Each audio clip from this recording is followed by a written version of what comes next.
Okay, welcome everyone. Thank you so much for being here. And thank you, panelists. We've got 4 distinguished CIOs here who are going to tell us how to invest our money, right? Or at least how you invest your money. So thank you so much. It's an unusual title, at least for me, converging from divergence. So we'll try to make some sense out of all that. Rohit, let me start with you. I mean, at Temasek, you've come the farthest, so you should get to start, it seems to me, coming all the way from Singapore. There's a lot of talk about divergence generally across the globe, in economies but beyond economies, as we move from maybe a post-World War II environment dominated by the United States with a lot of institutions. As you look at the world, how much of divergence is there, and what are the ones that matter to you as an investor? Well, the divergence is across a number of different areas. There's economic policy, there's monetary policy, but for investors like us that are looking at about 80% of our portfolio is illiquid. So we need to look at 3 to 5 year horizons in terms of making our investments. And I think probably the most important area which we focus on right now is geopolitics. And the reason is that unlike any time in the past, I mean, today it's leading to economic fragmentation because of a move away from multilateralism into nationalism and protectionism, all in the name of security. And that is actually leading to a lot of implications for us in terms of how we invest. So for example, as you have more and more trade restrictions, capital restrictions, technology flow restrictions, it becomes important to invest in companies that have access to large domestic markets and ones that are relatively self-sufficient within a particular political bloc or economic sphere of influence in terms of supply chains, technology, etc. So examples of that would be most services business in the US, cloud computing platforms, healthcare services in India, domestic brands in China. These businesses in the geopolitical world we're talking about are likely to be more resilient over the next few years. Then the other thing is, of course, you've got to see structurally high inflation because, again, with this protectionism and national security issues, you're having redundancy of supply chains in higher cost locations. And you therefore need to invest in companies with higher pricing power. And fundamentally, you need to have a part of your portfolio that's aligned to an environment of high inflation. Very different from the last decade, where everything that actually, most sectors did well were those that benefited from low inflation. So you've got to keep that in mind. And then lastly, I would say governments are, there's so much industrial policy support by governments, again, in terms of promoting internal security and things like that, that you again have an issue where there will be more and more fiscal profligacy, more and more government borrowings, and so therefore higher real interest rates in this decade compared to the past. And again, therefore, we are veering more towards, therefore, businesses which have more stable cash flows, as against a greater weight towards, let's say, VC-type businesses which have huge capital needs. So it's all relative, but I think these are factors that are actually shifting or probably having the greatest influence on our portfolio construction today, the result of this geopolitical world and economic fragmentation that we are seeing. So Karen, obviously, sorry, go ahead, please, Max. I was curious, one of the types of things you mentioned that were diverging, it was interesting to note that some of those felt good for investors and some of those felt bad for investors. Like, monetary policy being different in different countries leads, that's, I think, on average, good for investors. There's more things moving around. There's more things to trade. We're not all betting just one uniform thing. So, like, some of these things are diversification. Some of these things are just outright bad, like the geopolitical ones and things like that. So I would agree that when I look at monetary policy, I think in the near term, that probably has a bigger influence on what we are investing in. But if I look at a 3 to 5 year perspective, I think, yes, it's got to be important. But I think some of the other issues I mentioned, geopolitics, we think is going to have a more important impact on our portfolio. So I think that's where we're, and monetary policy is, depending on which market you're looking at, in emerging markets is likely to be more constrained, for example. Whereas in some other areas, there may be more flexibility. So Karen, I wonder, from your perspective, we heard geopolitics. We've gone, it seems like, from a world where it was understood we wanted to have less barriers to passage of goods, services, people, capital, to one where there are more barriers now across borders. Do you agree with that? And if so, what does that mean for you at Bridgewater? Like you're saying, I think we've gone to a world where it almost seems desirable to people to see lack of convergence, to see divergence. You talk to businesses and, there's the ups and downs every day of what's happening with the US-China relationship, but they get the direction. They understand that they need to get out of having that much reliance on China, and they're setting up for constantly talking about resilience. Now, what does resilience mean? It basically means you got to double do what you're doing and make it more expensive than it was before, because you weren't in China for no reason. You were in China because it was the cheapest place to be, because that's where you had cheap capital, because that's where you could set up most efficiently. So to go set up a double do, to go create resilience such that if there's a problem, you have a different way of getting your goods or creating them, that's expensive. So I think the biggest implication for investors is that we were kind of in this world where there was like almost a gravitational pull, like all else equal, of inflation to, 0, 1%. And that kind of underpinned a lot of the investment landscape, because it meant that central banks could always be easier than usual because they didn't really have any tension. If there's no inflation, you might as well just be as easy as you can at all times. What's the downside? There's no inflation.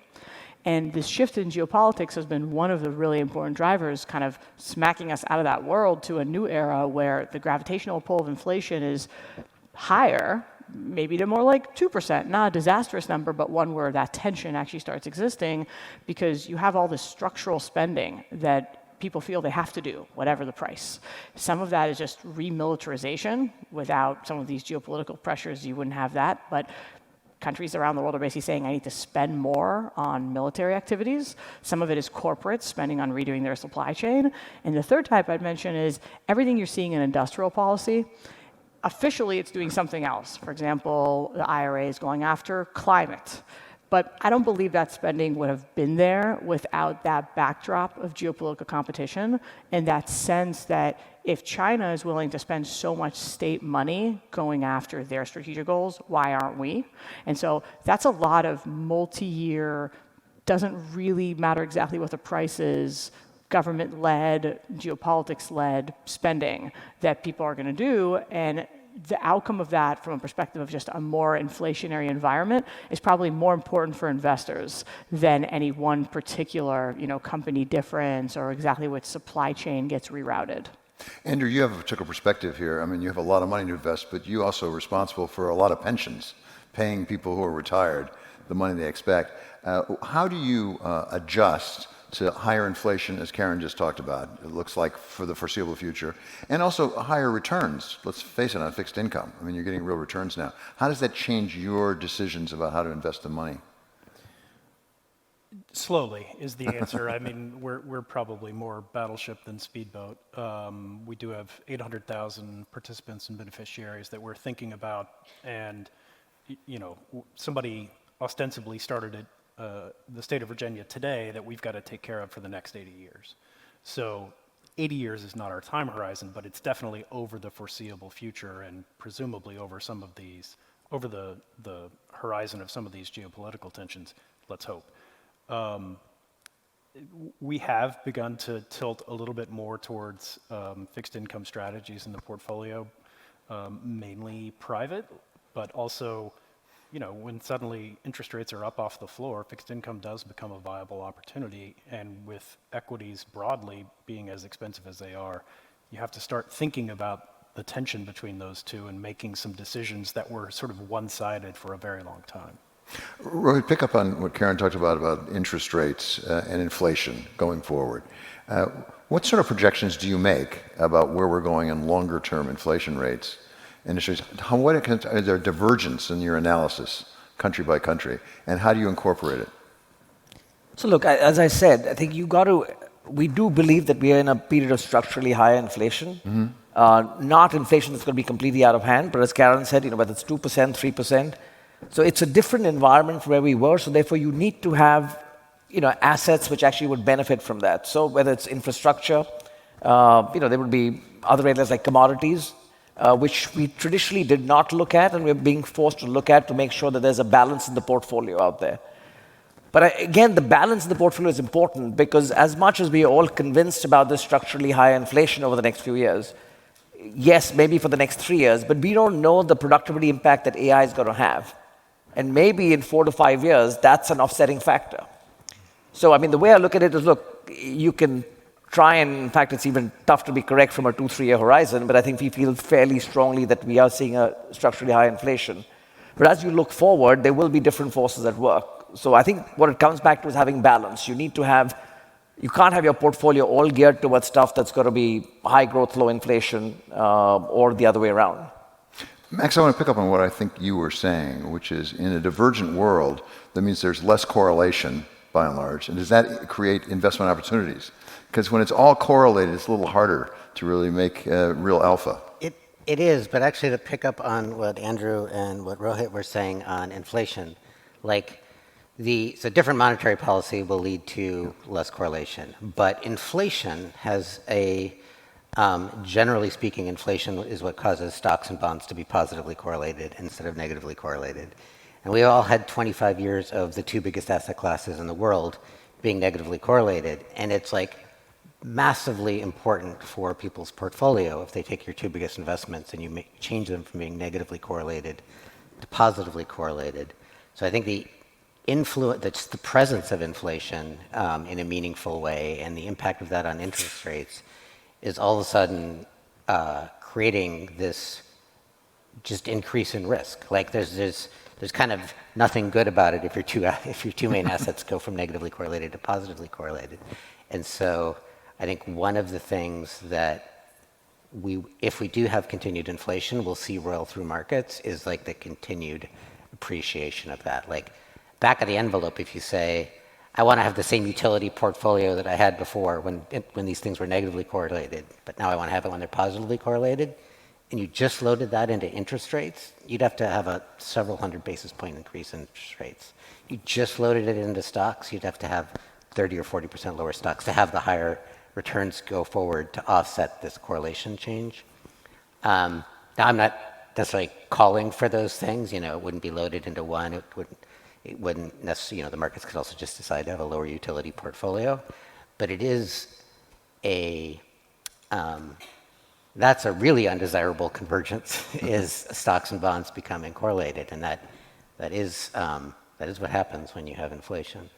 Karen, it strikes me when we talk about inflation, there are some exceptions. Japan is still trying to get their inflation up, and that may be less correlated with a lot of other economies. So talk about geographic diversity and basically some uncorrelation across countries and economies. I mean, it's really important to investors to realize that the biggest source of diversification that's fundamental is if you're in actually different locations that have a different economic cycle, different monetary policy, different things going on. And, Max talked about this example of the stock-bond correlation.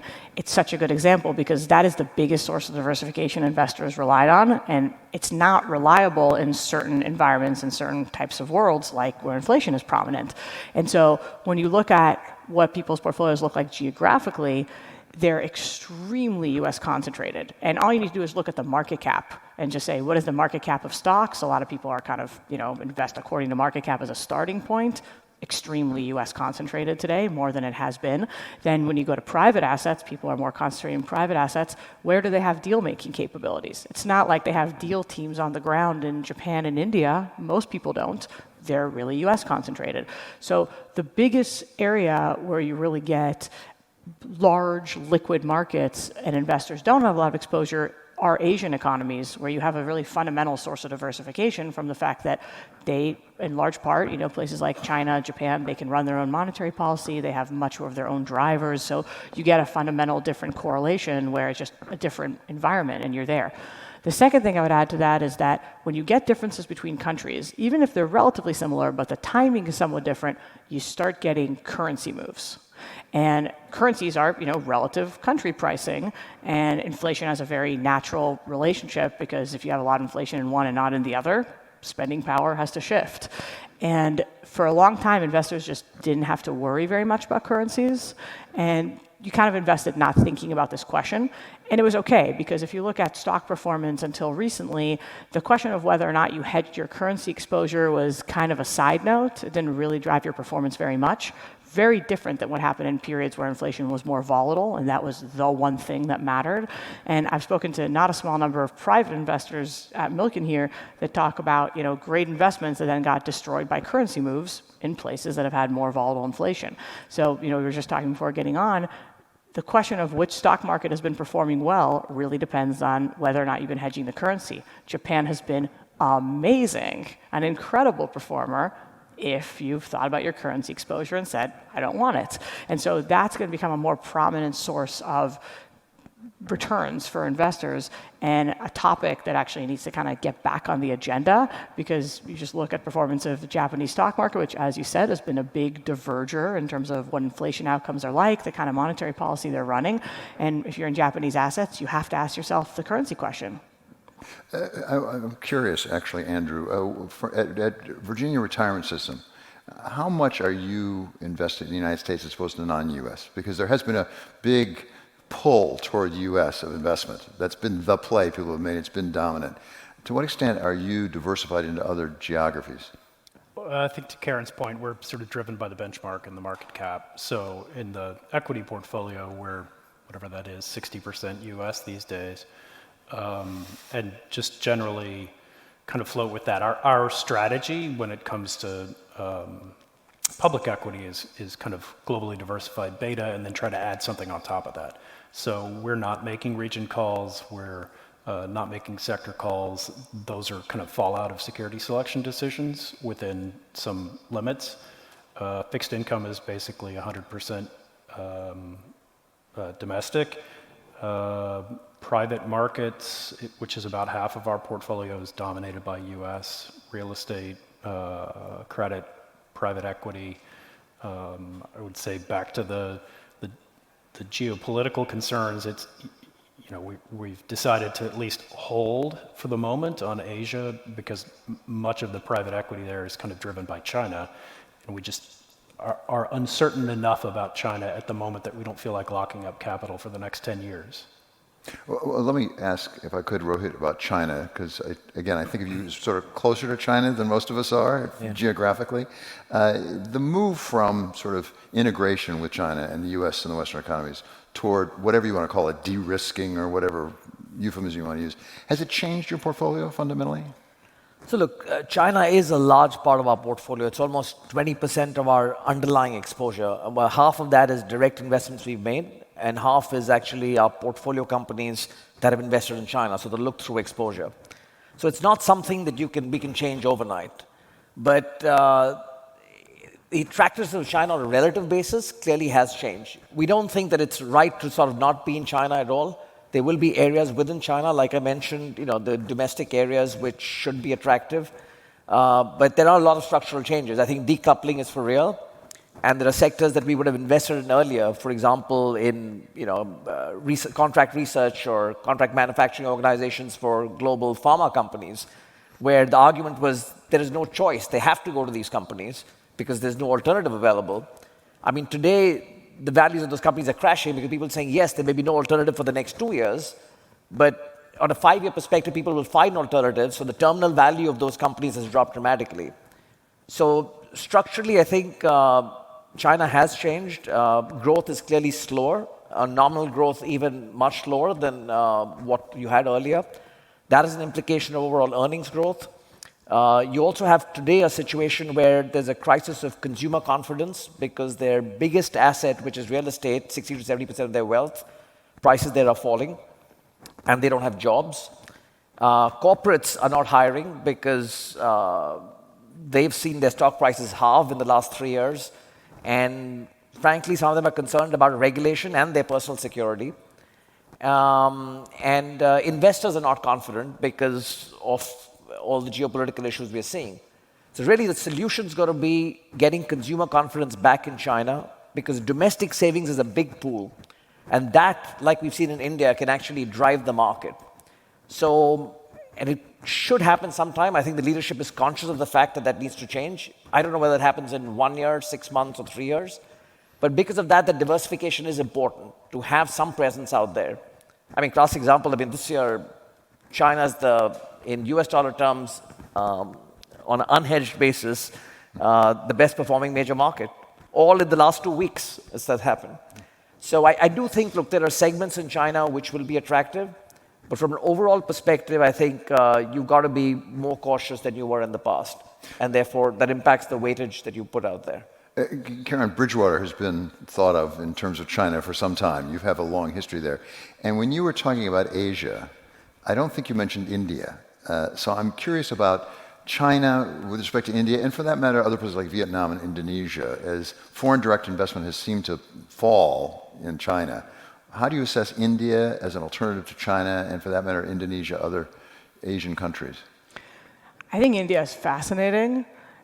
It is still meaningfully smaller than China, as just kind of what the markets are like, and more difficult than China to transact in. So if you look at China, I don't know, 7 years ago or something, it was very difficult for a global player to practically be in China. And so even if you weren't worried at all about geopolitics, about them confiscating your assets or anything, just logistically, the question of like, how do you buy a bond or how do you buy a stock was a challenging one to work through. And now a lot of that shifted and it's significantly easier, though it's obviously still harder to buy a Chinese asset. I shouldn't say obvious, they could have made it easier, but still easier to buy a Chinese, hard to buy a Chinese asset than say a European asset. But a lot of barriers have come down. So today, China is accessible. You can, as a global investor, build up a relatively meaningful allocation if you want to, and you'll get this like extremely uncorrelated exposure that, in my view, even with pretty disastrous outcomes in China, may have reasonable return because the pricing is just so pessimistic because so many people have left and it's so hard to get people to invest there. In India, even if you're very, very bullish, the structural challenges of literally getting exposure are just going to make it more difficult. You just can't build up as big of a position. So my view is that if you want geographic diversification, China is kind of a thing all on its own. Lots of people have their own kind of structural challenges, regulatory challenges, political challenges, governance challenges in being in China, but it's definitely the most diversifying thing you can have. If you want diversity except for that, I would say you're better off being in sort of a basket of Asian countries, not over-concentrating just on a place like India, because you'll struggle to get a meaningful enough position and enough diversification. You get overly idiosyncratic quickly and up to too many rules and regulations that are local. But once you start aggregating across the markets in Asia, then you start getting a pretty meaningful allocation that you don't have to know exactly which country will benefit from the shift in FDI, and kind of as a block of countries has somewhat of an uncorrelated set of economic circumstances and can give some pretty good diversification. If I could just make a point on that on India. We've been there 20 years on the ground, and I would say we're more excited about India now than we've ever been in the past. So just for context, in terms of our direct investments, so not to look through from our portfolio companies, our exposure in India now is about 50% of that of China, which is actually quite high in the context of relative size of the economies. And it's doubled in the last 3 years, and I can see it go up by at least 50% in the next 3. And we are finding significant opportunities. So it is actually becoming, given all the constraints there may be for people who are not familiar with India, but if you are, and it is possible to sort of meaningfully build exposure there right now. And we like it particularly because it's a large domestic market, which for all the reasons I mentioned in the geopolitical world we're talking about is important. But also it's the one large market that could be a major beneficiary of the China plus one diversification. Vietnam and all are being short-term beneficiaries, but they have a size constraint. India has issues in getting manufacturing right. They're moving in the right direction, but the potential there is significant. So I would say India is one of our top markets to look at in Asia today. And of course there's China, there's Japan, and some parts of other North Asia. Max, I want to come back to you on the question of currency exchange and hedging. Is it a larger factor going forward than it has been in the past? And how do you do it? How expensive is it? So I wanted to build off what some stuff Karen was saying on that when she was talking about the currency volatility being a thing now. And one of the things we find really interesting is when, I think there's, some agreement on the panel that divergence is a thing that's happening in various contexts, and you look at where that is what financial markets are also saying and where it's not. And, you might be able to find opportunities where you can disagree with it. And I think FX options and FX volatility right now is, in fact, like, I agree with Karen fundamentally. Like, there's lots of stuff going on that should lead to currency volatility. But dollar yen aside, we have, in fact, very low levels of currency volatility, both realized and implied. We're talking about China and India. Like, China is like a 3-vol currency. India is like a 2-vol currency. Like, these are, almost, verging on pegged. And so I think there's an opportunity there to actually get cheap protection against what, like, I would agree would be some possibly interesting moves. Now, it can play out different ways. Like, you can actually, it turned out, have a currency be just more volatile than it's priced in markets. But it could also play out a different way, like in the case of China and India, where they are like quasi-managed currencies. You could have the situation where, economically, fundamentally, it could be that the right price for the currency one year is 15% different than it was the previous year. But if you're going to move in a low volatility way and you have to travel a long way to get to the right fundamental level, you've got a trend to get there. So it might be volatility, it might be trends in the market. I think both those will probably be above average places to be. But I think right now it's this really interesting combination of, there are a lot of reasons to think that there should be volatility from these things, and yet that's not how the market, again, dollar yen aside, that's not how the market is pricing it. Well, let me come back to dollar yen aside, which is a big aside, but put that aside, Karen. Do you agree there's less volatility than you expect? And how much of that is because the world is essentially pricing off the Fed? Everybody's just waiting for the Fed.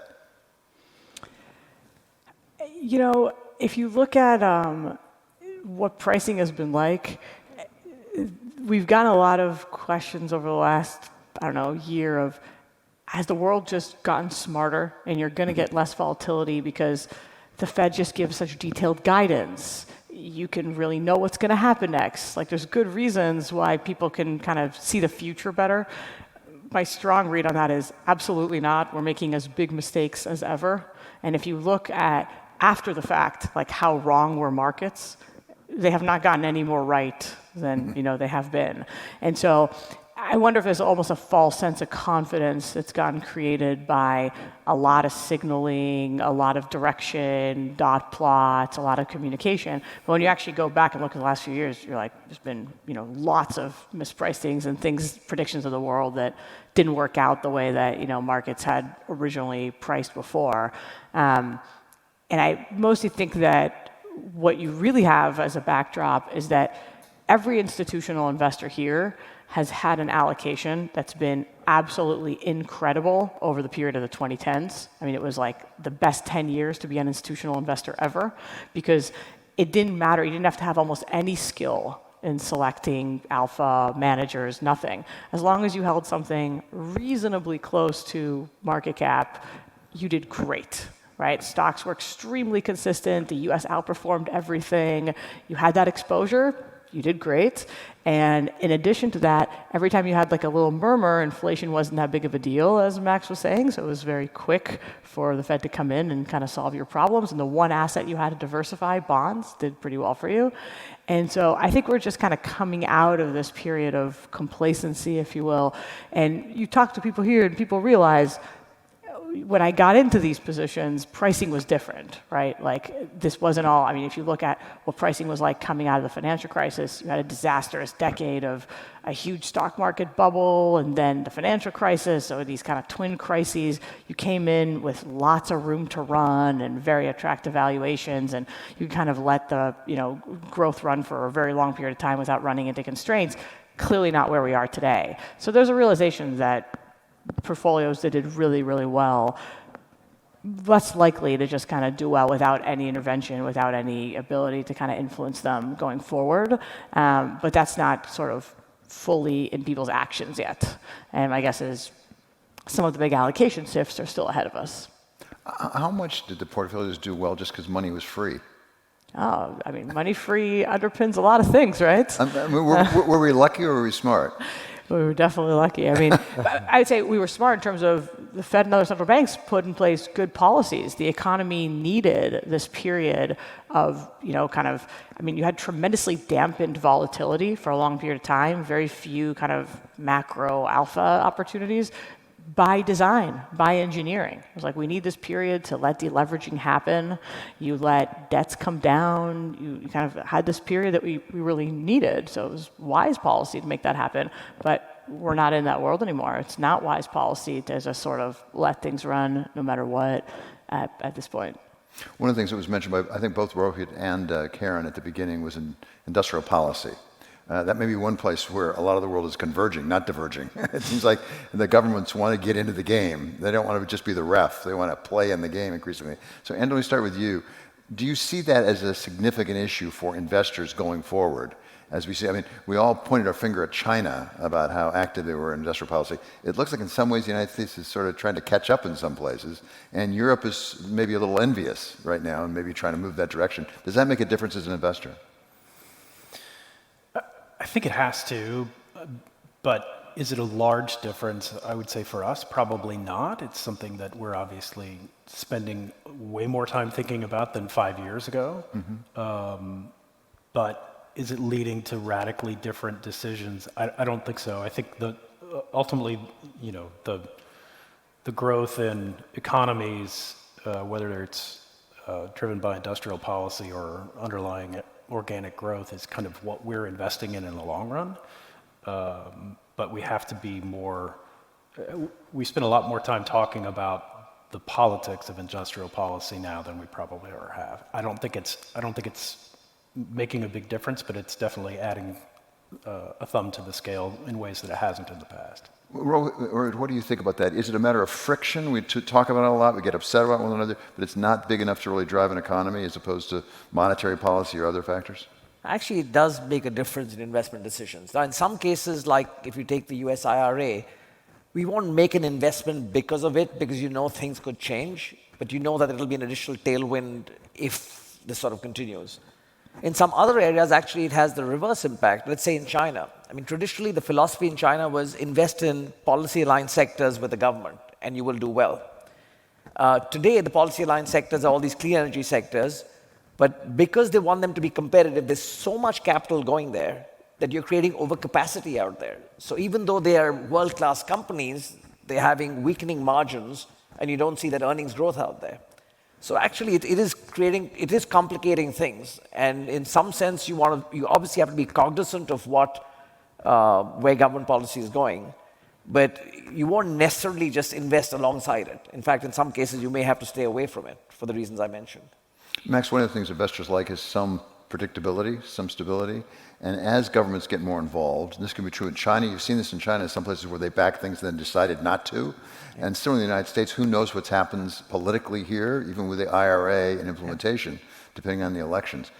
Does it increase more volatility because you're not quite sure what the rules of the game are if the government is playing a substantial role? It can, sure. For us, it's not productive volatility. Like sometimes things happen where those are in spaces where we have, we think useful opinions on.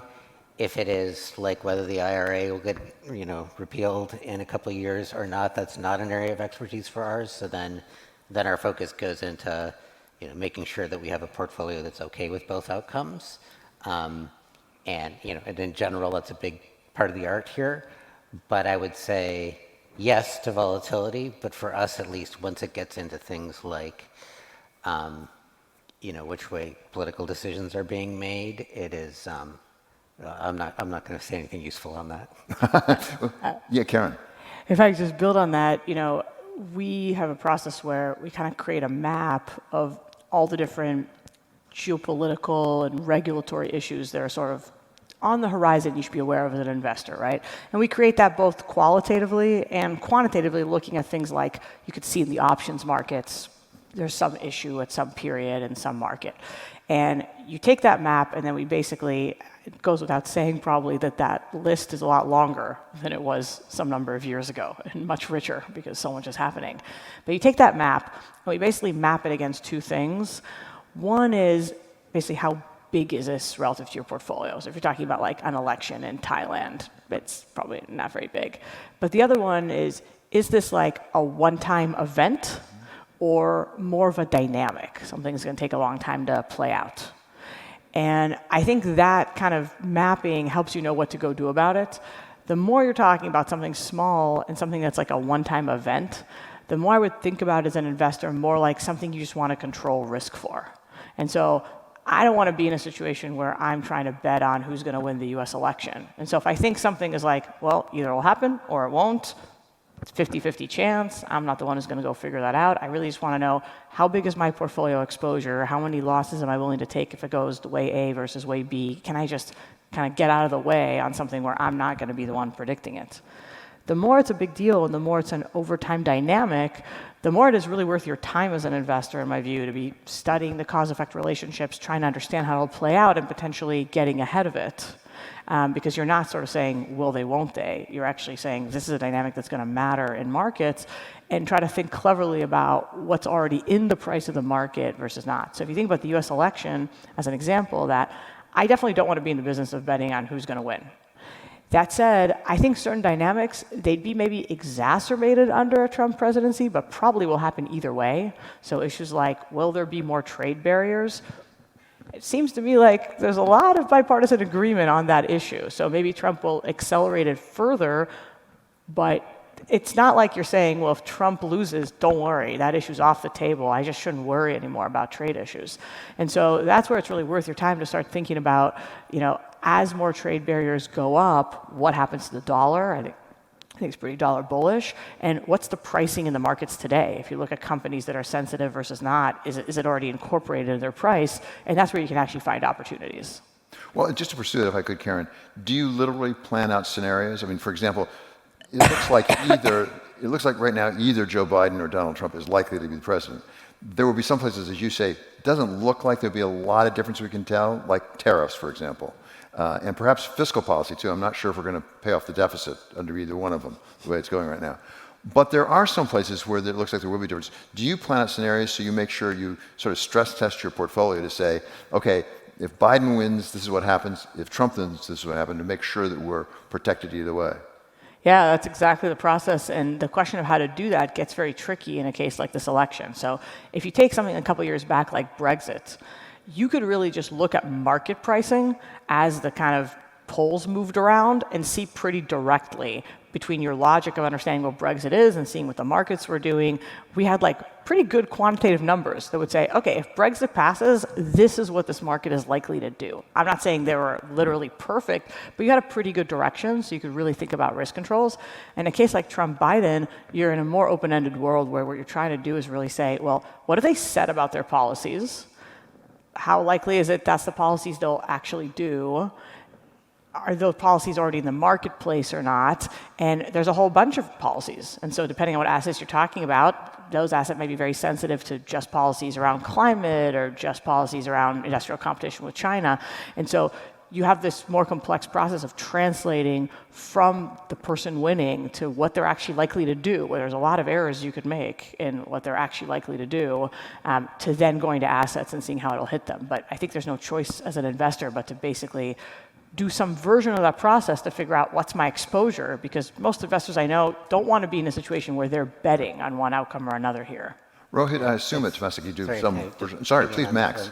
Like it's kind of incredible how vague the factor is and how changing. Like if you try to define a risk factor for the election victor this time, it's like crazy impossible. Like for the reasons that Karen was mentioning, but also even like if you look at the last time the 2016 election, like if there was one thing that was clear leading up to it, there was a risk factor that, when Trump's odds increased, you had, stock futures went down and the opposite. And that lasted for about 6 hours after the election. And so on top of all the things Karen mentioned about like, we actually don't know what the policies are going to be. They might change their mind. They might get through. They might be in the price. It's just like, we try to think through it, but I think there's a limit to what you can get with trying to think through it very specifically, because there's just so much unknown. And so I think a lot of it, you start retreating to like seeking general resilience in a portfolio, as opposed to, you want you want to make as good a guess as you can as to what the various exposures are, but I think there's kind of a limit to what you can get in many specific scenario analyses. Roy, take us through what you do at Temasek, because we're talking about a presidential election, which is important, but it's not like a war. And the end of history was predicted a little too early, it turns out. Now we have a war in Europe, we have a war essentially in Gaza as well, we have potential conflict in Asia, we hope not to, but the South China Sea doesn't seem like it's getting more Pacific, as it were. So how do you anticipate that? Because markets traditionally, I think, have a tough time really discounting geopolitical issues of that magnitude. So again, as I mentioned, because so much of our portfolio is illiquid, it's really important for us to do the scenario analysis and trying to think through, are we going to be particularly exposed to one scenario versus others out there? So even, from a very short-term perspective, take the US elections, right? We don't know, but we do know that, for example, right now, cyclically, we're more constructive on Europe because we see rates coming down, we see the economy having bottomed and recovering from a low base. But if in a Trump win, potentially Europe could be hit badly in terms of tariffs, firstly.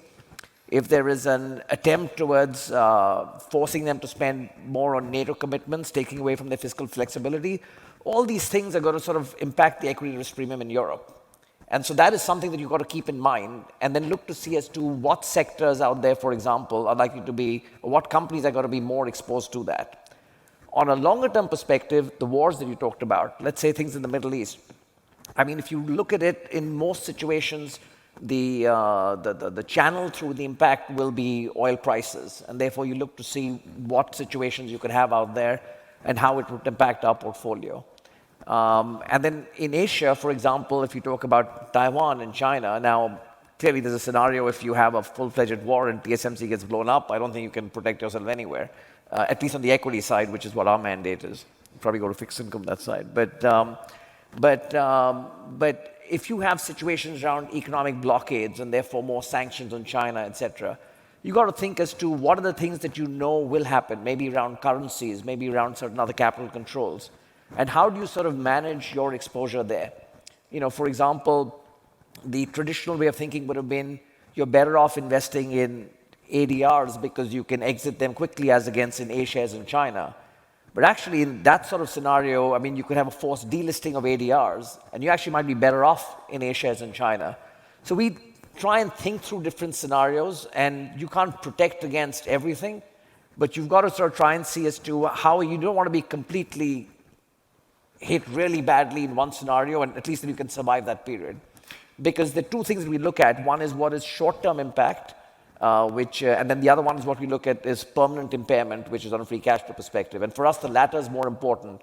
So can we survive? Can we make sure that at least that permanent impact is mitigated the way our portfolio is constructed? Andrew, as you said, you have a longer time horizon, if not 80 years, at least quite a few years looking out. So you're, I assume, not as much worried about what happens in the election this November. But what are the longer term issues that you might scenario plan for? Sorry, it's a question to me? No, for Andrew. Oh, sorry. Yeah, we've spent a lot of time on, is China investable? I know there are other public funds that are getting political pressure on China. We're really not getting political pressure on China, but we're still trying to make the decision, is this an investable market for us? And I know that, the sort of default academic answer is you should invest in the broadest opportunity set, and it's in the benchmark, and therefore it's investable. And I say, well, benchmark providers don't know anything about VRS and about what our goals are. So we've sort of tried to go back and reprove to ourselves whether or not that is investable or not. Talking about this, it dawns on me that the process that we're all using is identifying a risk, right? Seeing what the potential outcomes are. I would say, does it matter? And then the next question is, can you even do anything about it? And for us, with half of our portfolio in private capital, and with the rest of it managed the way that it is, there's not much that we could really build into sort of scenario planning about the US election. Maybe we can make some changes around the edge about China. So, is it practical for us to take a position one way or the other? And what's our conviction level? And so far, I would say we have maybe made modest changes around the edges or for anything, but I think it's more like, what are the opportunities in the marketplace that are being presented to us rather than what's a geopolitical risk that we're trying to mitigate? Karen, Andrew raises, I think, an interesting question about private investment. It's been around for a while. It's not a brand new thing, but boy, it seems to be growing. And I'm talking about private credit as well as private equity. How is that shift affecting portfolios? Does it affect a portfolio? As more and more of our companies are private, they're not public, as more and more of the debt is private debt, not publicly traded, how does it affect a portfolio manager, if it does? Well, look, one of the big questions that I have from a very macro perspective is, with more and more of the net new credit happening in private markets, how much more opaque is the credit system becoming to somebody kind of looking and studying it from our vantage point? Like, historically, it's been very easy to see how much credit is being created. Very, very quickly, you can tell how much loans, how much bonds are being issued, and at what price and terms. Very, very quickly. And the more credit's private, the more you just don't know. You don't know exactly what terms are being offered. You don't know if they're lending or not lending. It just, more of the credit system is more opaque. Now, this may be a worry that doesn't really materialize into that much, because if you look at the amount of private debt out there, it's very small relative to all the debt. It was really just a period where a lot of the net new debt was happening this way. But there's a lot of signs that it's turning back the other way, that the banks are kind of coming back in and saying, wait, you're eating our lunch. Like, we're not that interested in totally losing market share to all of you. But we still don't know, and we've never had a major loss cycle with a lot of debts being in this kind of format.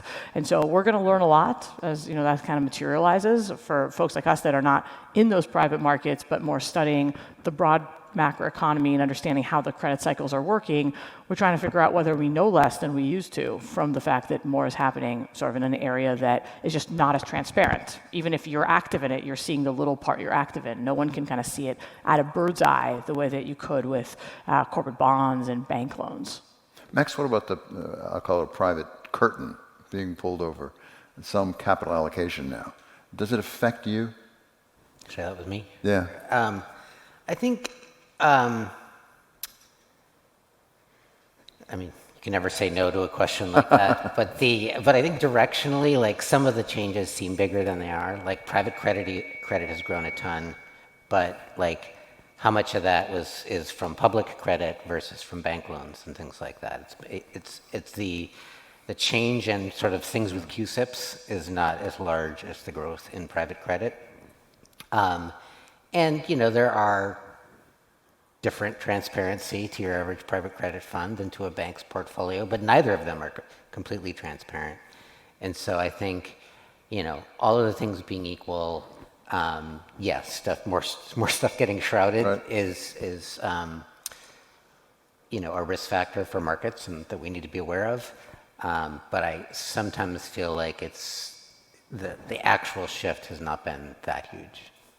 So, Rohit, let me ask about a point of perhaps convergence, at least for much of the world. We're talking about divergence, but convergence, and that is growth of population. I mean, apart from perhaps Africa, as we look around the world, birth rates are declining. Populations are not growing at the same rate. There are projections it'll level off sometime later in this century. When you look at longer-term trends that you need to take into account as an investor, Rohit, how do you take that into account? So I think from the perspective of the investment horizon we're looking at, I tend to look at it less from a global perspective, but more in individual markets. So for example, in China, you're going to see that shift happening in terms of demographics over the next 5 to 10 years. So that becomes relevant for us to think through the implications of that.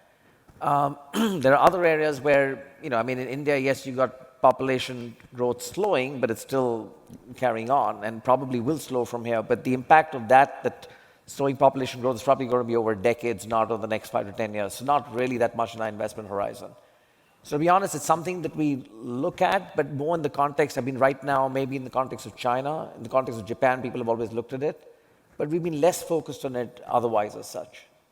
Same question I'd ask you, Andrew. Do you take into account demographic trends over time? It was definitely, with respect to China, it was definitely part of that exercise, is this investable? I think there's 2 parts to that question. Like, the geopolitical question, but also is the investment opportunity the same that it was, say, 10 years ago? We do think about it, but it's probably not something that, because of the size of the U.S. and how dominant it is in our portfolio, we're not thinking about demographics really all that much outside of the U.S. as a driver of portfolio construction. We probably think about it a little more in terms of aging populations and in terms of what segments that could actually create demand for. So from that investment lens, we look at it more from that lens rather than what it does to the overall macros and most of the markets that we're operating in. I know Karen had some views on Africa.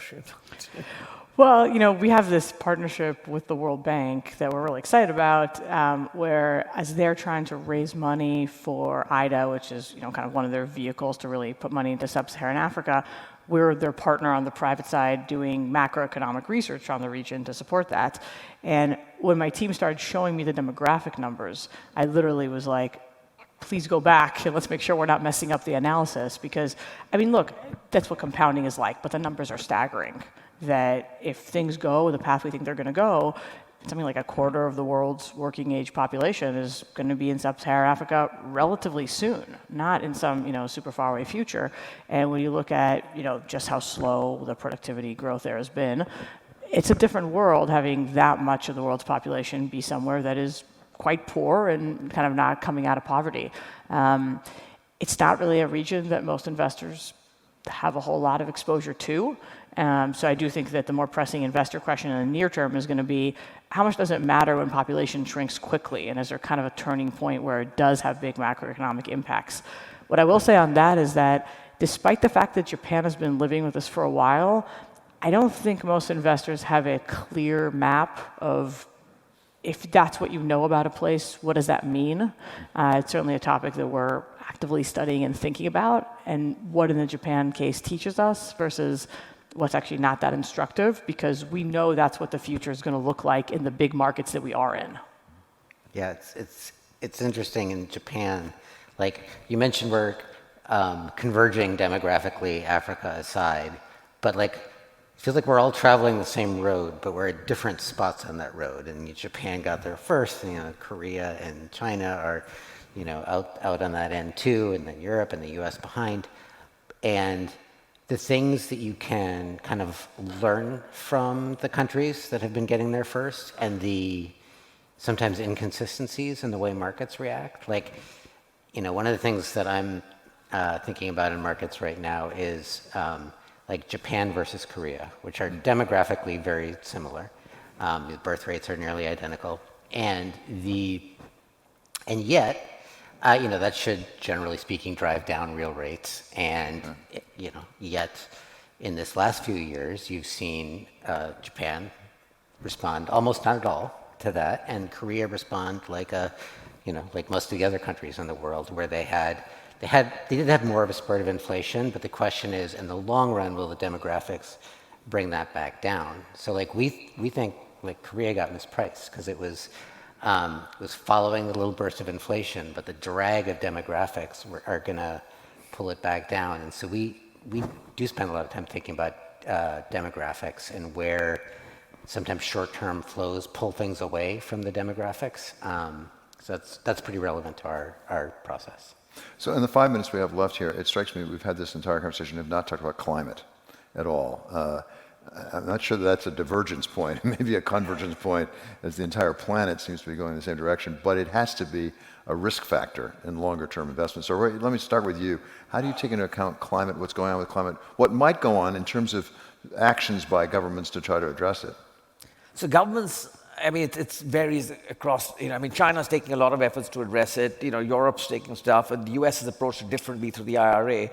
But from our perspective, we clearly see that there's going to be a cost to a carbon footprint. There has to be in some form or the other. Already is there in some places, but will be more widespread. So for portfolio resilience, that's a pretty important thing that we have to focus on. And we set a goal for ourselves in 2020 to reduce the carbon footprint that we had for our portfolio by 50% from 2010 levels by 2030, which effectively meant reducing our footprint by 2/3 between 2020 and 2030. And it's really forced us to rethink how our various portfolio companies are performing and what they need to do with their portfolio. Secondly, what we've done is that for every new investment, we put a notional carbon price. It used to be $42 a ton. It's today $65 a ton of CO2. And we use that to simulate what the impact on the company would be. We use that to have a higher hurdle rate for investments. So it is something that every team is now actively looking at. And we built models to see dynamically also. There'll be some sectors where you may have a carbon price, but you can pass it on to consumers, and others you can't. So what will really be the impact on you? So it's front and center. We think it's critical for the portfolio from a risk perspective. But equally, we are seeing it also becoming now a big source of opportunity. And it's, again, I would say, a very small percentage of our portfolio is on climate-aligned new opportunities, but it's probably the fastest growing segment of our portfolio today. So Andrew, same thing for Virginia. I mean, risk and opportunity from climate. It is something that we consider when we're making an investment, but I would say it's not in the top 10 at the moment. But I think that there have been some opportunities created where we recognize that climate transition is going to take a long time, and it's still going to take fossil fuels to get there, where there's been forced sellers of fossil fuel exposure, where we've been able to sort of take advantage of what we think of as attractive pricing there that still fits within sort of the climate transition timeline that we foresee. Max? I think, probably in a investing sense, we're most active in the energy transition portion of climate change. I think we were almost going to get through a whole session without talking much about AI, but AI is an important driver of energy demand go forward. And so, I don't have as in many things, we're mostly trying to make sure we're resilient to a lot of different outcomes as opposed to having a super specific prediction.